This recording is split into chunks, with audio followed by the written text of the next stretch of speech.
Bueno, buenas tardes, profesor y compañeros. Nosotros somos el equipo número 6, que está integrado por González Lavana, Clara Abigail, Almaguer Cárdenas, Héctor Manuel y su servidor Torres Chávez Enoc.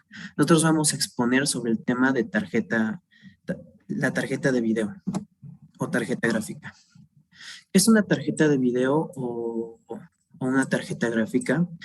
Es un componente que viene integrado en la placa base del ordenador y se instala aparte para ampliar sus capacidades. Concretamente, esta tarjeta está dedicada al procesamiento de datos relacionado con el video y las imágenes que se están reproduciendo en el ordenador.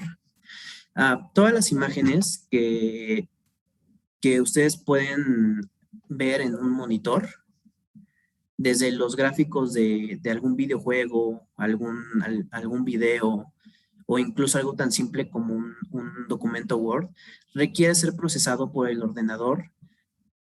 Y bueno, las tarjetas gráficas obtienen esos datos que le envía el procesador y los transforman en información visual. En pocas palabras, cogen datos que son ceros y unos y los convierten en imágenes. Existen dos tipos de tarjetas gráficas, las integradas y las dedicadas. Las tarjetas integradas, o también se les puede llamar compartidas, son las que vienen incluidas dentro del propio procesador. Estas tarjetas gráficas están pensadas para tareas más comunes del ordenador, como la navegación de internet, los procesos de imagen más sencillas, para tareas menos pesadas, como home office, y suele apreciarse mucho en dispositivos que son como laptops o computadoras todo en uno. Y el segundo tipo de tarjeta gráficas son las dedicadas, que suelen ser muy grandes, gastan mucha energía y son más potentes. Y por eso mismo tienen sus propios ventiladores. Uno de los aspectos por los cuales las tarjetas gráficas cobran más importancia es por lo exigente que pueden ser ciertos procesos visuales, como en videojuegos, en edición, y sobre todo, en esos casos se puede optar por una tarjeta externa o dedicada, pero son más costosas. Bueno, mi compañera Clara Abigail nos va a explicar un poco más de la historia de cómo surgieron estas tarjetas.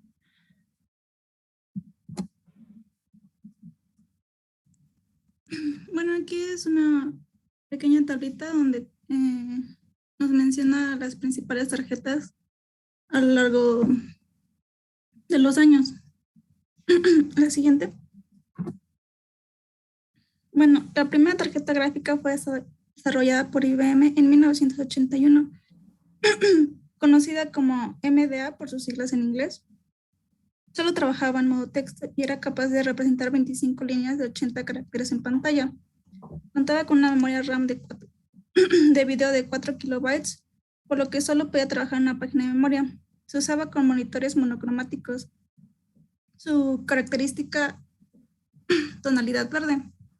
Y en 1981 llegaron los primeros colores y gráficos con la CGA. Estas son en sus siglas en inglés. Esa trabajaba tanto en modo texto como gráfico. El modo texto representaba lo mismo que la MDA y el modo gráfico podía representar 4 colores con una resolución de 320 por 200 píxeles.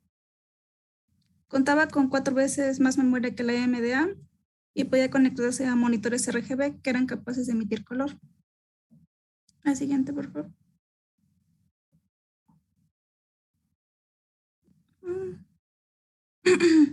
En 1982 se desarrolló la HGC. Su novedad era que el modo de texto podía gestionar 2 páginas gráficas con una resolución de 720 por 348 puntos en pantalla. Combinó la legibilidad en modo texto de la MDA con las capacidades gráficas de la CGA, incluso ampliando la resolución. Pero estas no eran capaces de mostrar color en pantalla, por lo que no llegó a estandarizarse. Y luego en 1985 la IBM presentó la EGA. Este era compatible con la MDA y la CGA con una resolución de 640 a 350 píxeles. Se podía representar 16 colores diferentes de una paleta de 64. También se aumentó su RAM de video hasta 256 kilobytes para obtener espacio al representar varias páginas gráficas. La siguiente. En 1987, IBM desarrolló la VGA, que obtuvo una aceptación masiva en el mercado con una resolución de 640 por 480 píxeles. En 1989 nació la SVGA. Se alcanzaron los 2 megabytes de memoria de video, así como resoluciones de 1024 por 768 píxeles a 256 colores de paleta de una paleta de 664. Esta fue gran paso de la consecución de gráficos de alta calidad. Y bueno, a lo largo de la historia se ha notado cómo han ido avanzando exponencialmente las tarjetas de video. La siguiente, por favor.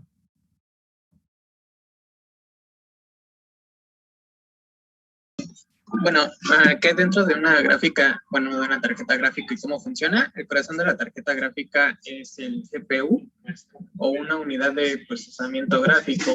Es un circuito complejo y va integrado de varios transistores diminutos. Del lado derecho puedes ver que tiene módulos de memoria, un ventilador o disipador. Tiene una salida, ese video que era una salida análoga, una salida DVI y una salida SVGA, que era la más común, igual el conector a la placa. ¿La que sigue? Ese es un ejemplo de la paleta de colores de los 256, que es una RGB, y la resolución de los 1024 por 768 puntos. El número de colores va a depender también de la memoria RAM que tenga instalada. ¿La que sigue? Las tarjetas gráficas de última generación son tarjetas actuales y son capaces de realizar 51,000 millones de operaciones de coma flotante, o flops, son conocidos como flops, que se fija, bueno, que pueden resolver nuestro procesador, la base del funcionamiento, y implica una mezcla de números grandes, pequeños o fraccionarios. Cuenta con un espacio limitado para almacenar los números con los que trabajan.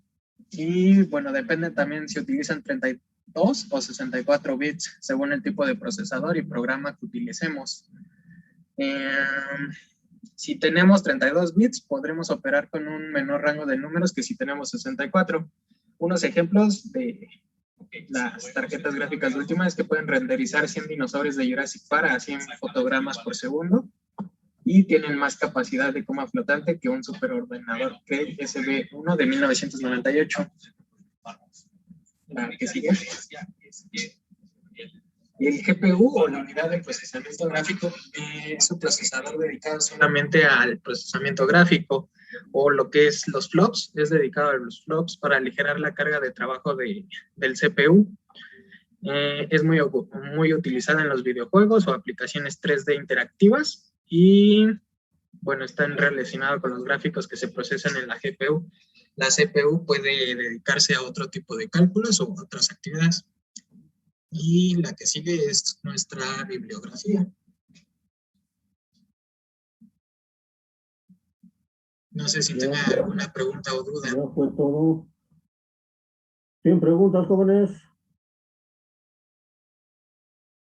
Comercialmente, jóvenes, ¿cuáles marcas han dominado últimamente el mercado de las tarjetas gráficas?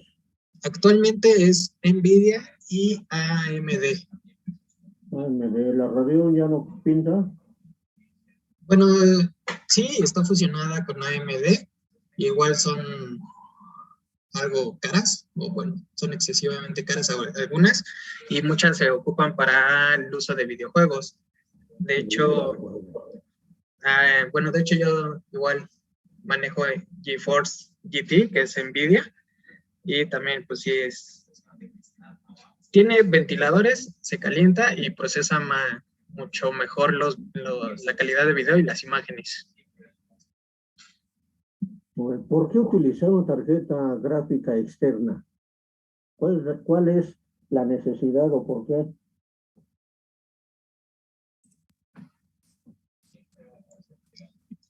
te da una gama de colores más alta y te las procesa más rápido, por así decirlo.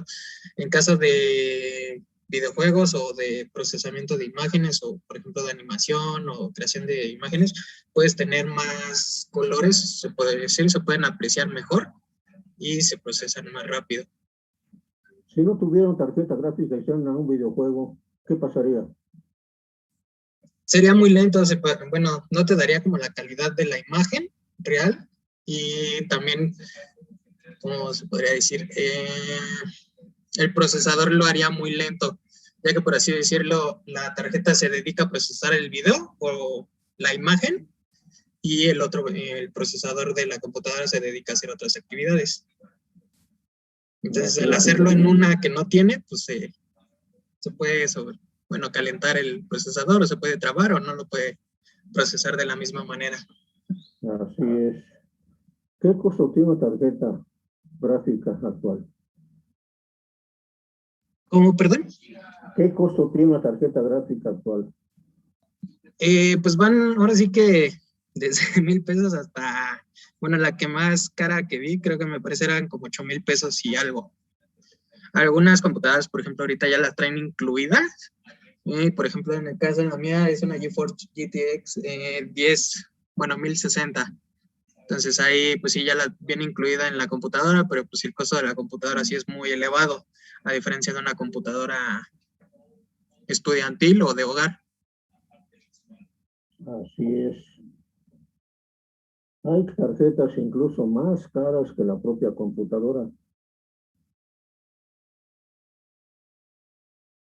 Muy bien, jóvenes. Un diagrama bloques no nos ofrecieron, ¿no lo encontraron?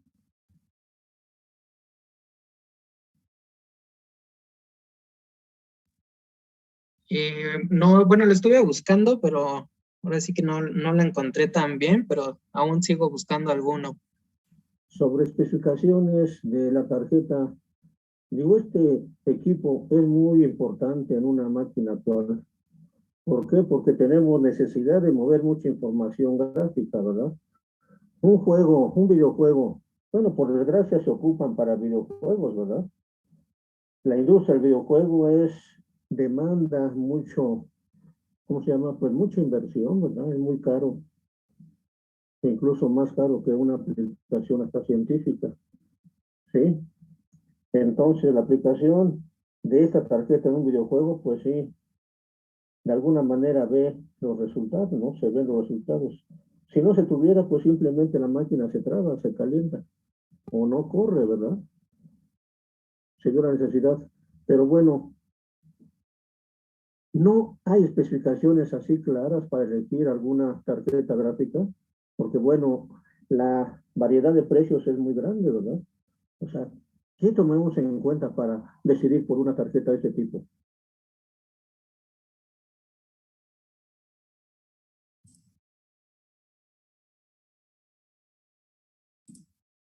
Pues podría depender de muchas formas. Por ejemplo, el para qué se vaya a ocupar cierto equipo, qué tipo de equipo sea y también ciertas especificaciones del equipo, porque no le puedes poner a la mejor a un Intel el más básico, creo que es el Atom, una GeForce, porque no, es como ponerle un bochito un motor de Ferrari. Un motor de avión, ¿verdad? Una turbina. Ciertamente todo va de la mano. ¿Cómo se conecta una tarjeta de estas a la placa madre? Creo que también tampoco lo presentaron, ¿verdad?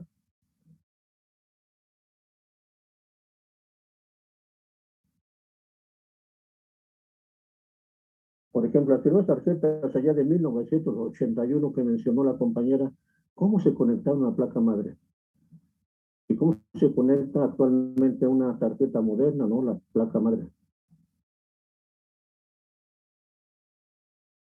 La tarjeta se conecta por un conector PCI, la tarjeta a la tarjeta madre, las actuales. Actuales PCI. A ver cómo está eso.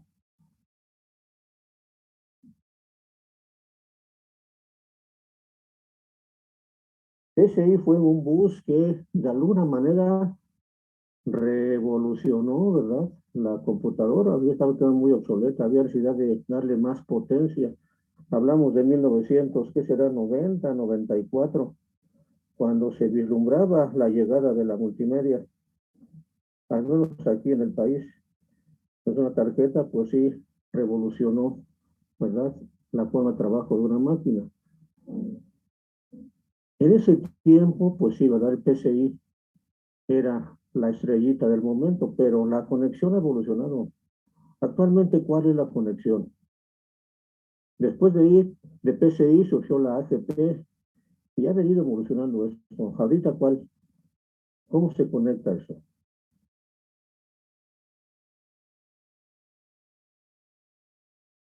De hecho, el próximo parcial vamos a poner, pues las ranuras también son temas para ustedes, ¿eh?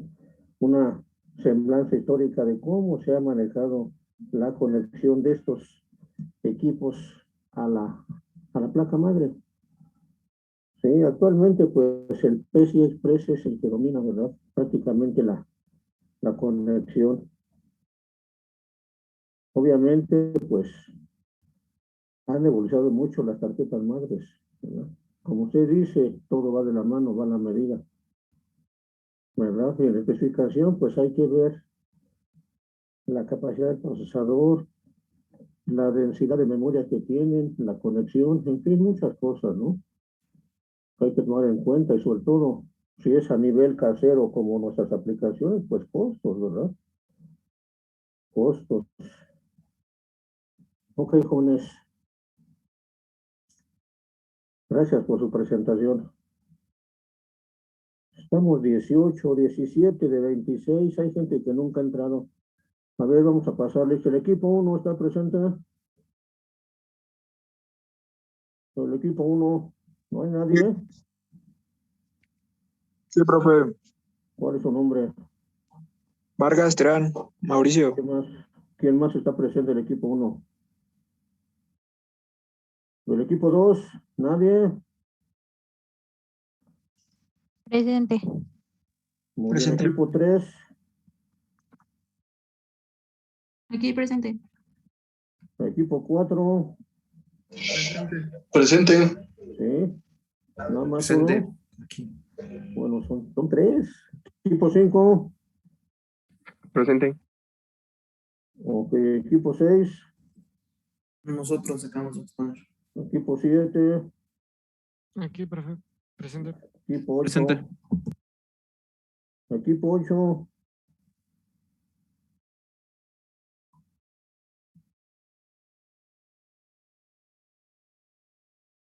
Equipo 9.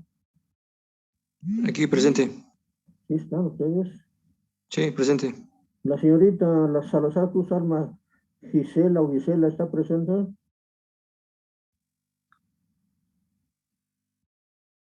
Yo estoy presente, soy Uriel. Pero la señorita no está. Creo que no. Gisela, nunca ha entrado, ¿verdad? De hecho, me avisaron con un correo el alto mando que iba a presentarse, le mandé correo y le integré con usted en este equipo, nunca ha respondido. Bueno, por algo será. Ese sería un tema de exposición, si les llegó, joven, está presente ya la fecha y el tema. Sí, sí. Sí, está consciente de cuándo le toca. Sí, el próximo viernes. Muy bien, con tiempo. Por favor, manden ¿cómo se llama? Una presentación en Power tradicional, jóvenes. No quiero meter enlaces en el blog. Quiero que en el blog vean directamente las presentaciones en Power tradicional. ¿Sí? Otra cosa, en las prácticas, jóvenes, hay que hacer las pruebas de todas las entradas. ¿Verdad? Hay varios equipos que les puse 0 esperando que la corrijan. El circuito está bien, al parecer funciona, pero no hacen las pruebas. Por favorcito, hagan lentamente el chequeo de cada entrada. Esta práctica 3 era la detección de una señal BCD, ¿verdad? Entonces hay que checar las 16 entradas. De esas 16, 10 deben mostrarse con LEDs, ¿verdad? No les pedí un decodificador 7 segmentos para ver el número. Más adelante lo pedimos, pero ahorita basta que se vean los LEDs, ¿verdad? Que cambie a BCD. Y si la entrada no es BCD, pues que se muestre con una luz roja grande y una alarma que suene bonito, indicando pues que hay un error ahí, ¿no? Así como lo manejamos en la industria, una anomalía, pues fue una alarma, pero con ganas, y se prende una luz o varias luces rojas indicando que hay algo anormal. De eso se trata esta práctica. Entonces, a los que les puse 0, por favor, si quieren corregirlo, ¿sí? Lo reenvían a Classroom y me avisan al correo que ya está corregida esa práctica, por favor. Sí, jóvenes, hacen la parte fuerte y les fallan las pruebas. Entonces, por favor, jóvenes, si gustan corregirla, pues adelante. Bien, vamos a continuar con esta presentación que ya nos atrasamos mucho.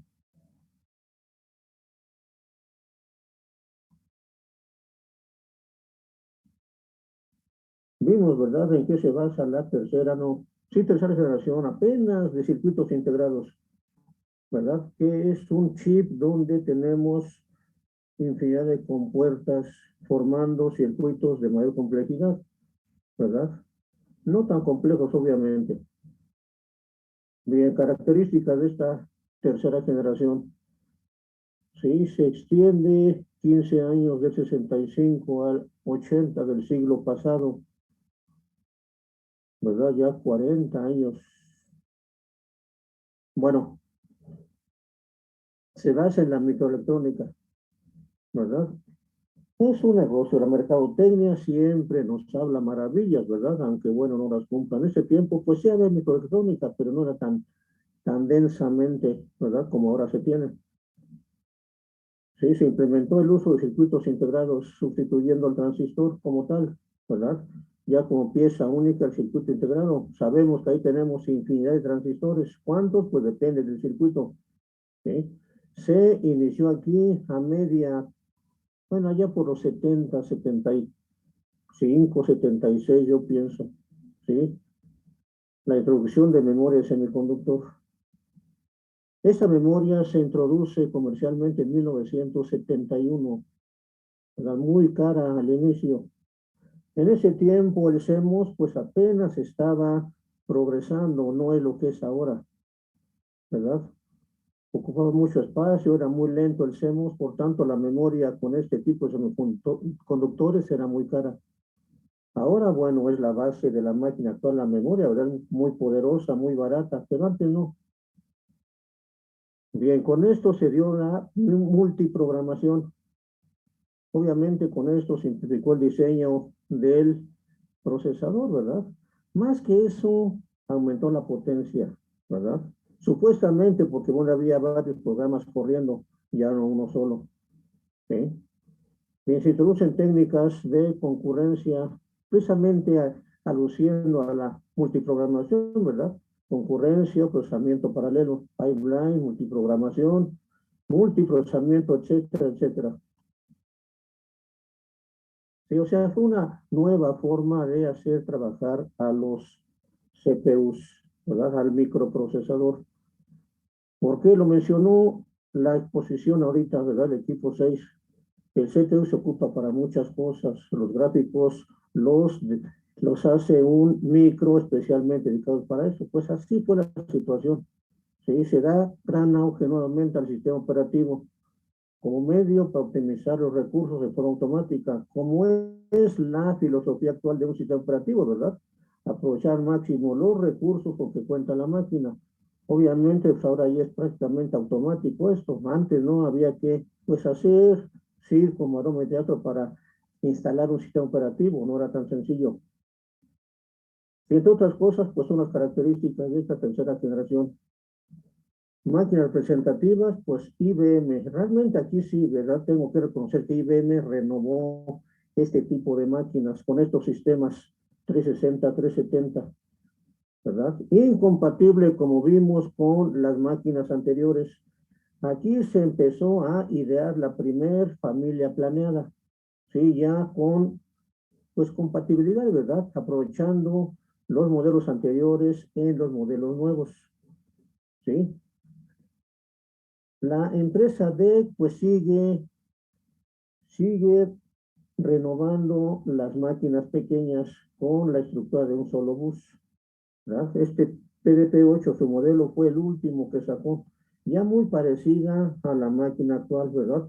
Al menos en estructura, obviamente no en tamaño ni en los equipos, dado que no se comparan aquellos equipos con los que hay ahora. Bien, la familia podemos, o se define como este tipo, ¿verdad? Con esas características, ¿verdad? Son máquinas que tienen un conjunto de instrucciones similares o idénticos. Eso no sería mucho problema, ¿verdad? Sistemas operativos similares o idénticos.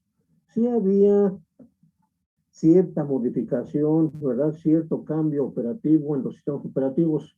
De ahí que pues sí se innovaran, ¿verdad? Se actualizaran dichos sistemas operativos. Y como les dije, no era tan fácil hacer el cambio, porque aún eran máquinas muy grandes, ¿sí? Ya empezó a hablarse de la modularidad con velocidad creciente, lo mismo número creciente de puertos de entradas y salidas, ¿sí? Estos puertos realmente eran terminales, ¿verdad? Externas. Se conectaban ahí mismo en la computadora, al mismo edificio, remotamente, ¿verdad? Y eso se conectaba muchas veces al multiplexor que se vio, ¿verdad? O bien a un canal de datos, dependía de la topología, ¿verdad? Lo mismo, la memoria también creció, ¿verdad? Modularmente. Asimismo el costo, ¿verdad? Y bueno, las máquinas recientes simulan a las anteriores. Eso es a grandes rasgos el concepto de familia. Todo eso conllevó a una, pues ya estandarización. De hecho, aquí se empieza a manejar ya el byte como un estándar. Antes no se manejaba como tal. Bien, hablando de esta IBM 360, 370, son modelos muy similares, ¿sí? Ya tenían aplicación indistinta.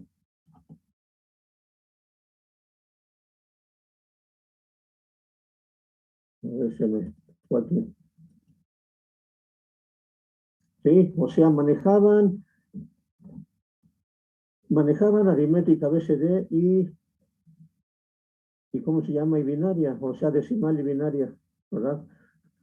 Se aplicaban para fines tanto administrativos como científicos. Sí, eso ya fue un avance grande. Sí, y ya incluye el concepto de familia, con lo que conlleva eso, la estandarización.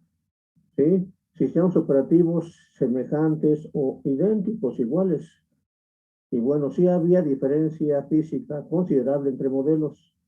Sí, IBM sacó varios modelos de la IBM 360, 370, ¿verdad? Ahí se veía la modalidad, lo mismo, el costo aumentaba entre modelos, mayor velocidad, más memoria, más puertos de entrada y salidas, o sea, un manejo modular ya. Estos eran equipos pues muy bonitos ya, no eran tan pequeños, ¿verdad? Pero sí ya eran más prácticos para su instalación, para su manejo, ¿sí? Bien, sistemas operativos complejos.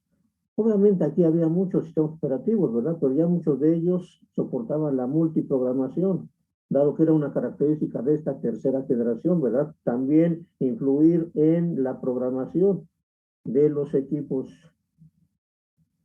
Es la estructura de una máquina de esta tercera generación y de la IBM 360, 370. ¿Sí? Si lo analizamos, es muy idéntico, ¿verdad? Este diagrama a una máquina de la generación anterior. ¿Qué cambiaba? Pues el tamaño, ¿verdad? El dispositivo, pues el dispositivo activo que fundamentaba estos equipos, ¿verdad? Aquí circuitos integrados, antes transistores y más antes bulbos, ¿verdad? Sin embargo, la estructura se mantiene. ¿Sí? Si vemos a la izquierda tenemos al centro la unidad de control de memoria, el multiplexor. ¿Sí? Arriba memoria principal, abajo el CPU. Al centro tenemos los canales de datos, ¿verdad? Los procesadores de entradas y salidas. Y bueno, ya a estos procesadores llegan los periféricos.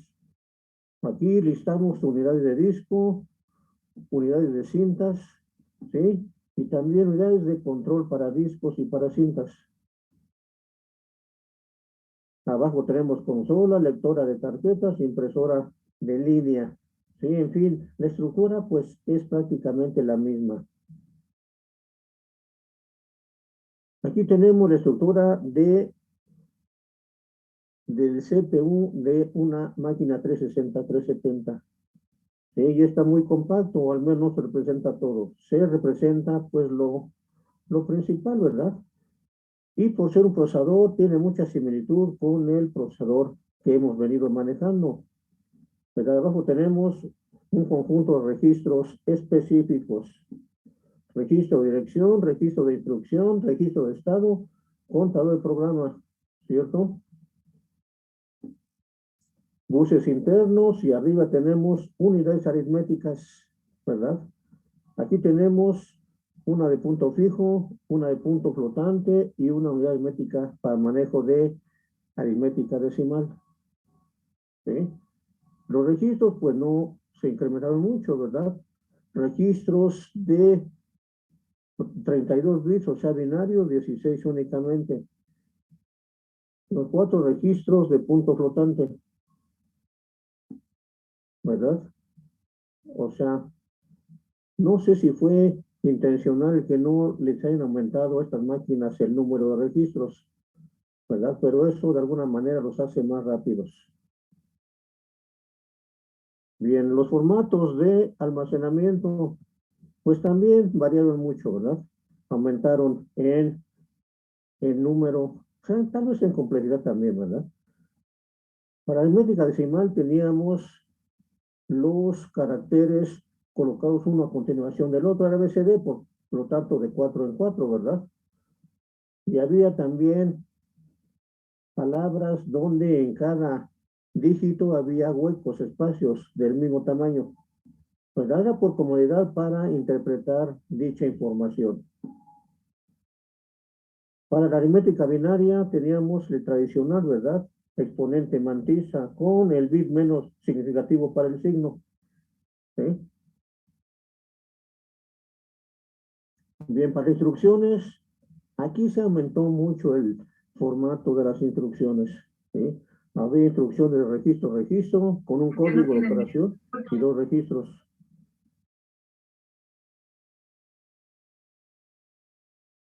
El tiempo se acaba, jóvenes. Descansamos 2 minutitos y regresamos, sí, por favorcito, para terminar esta generación 3. Los veo en un momento, jóvenes, por favorcito.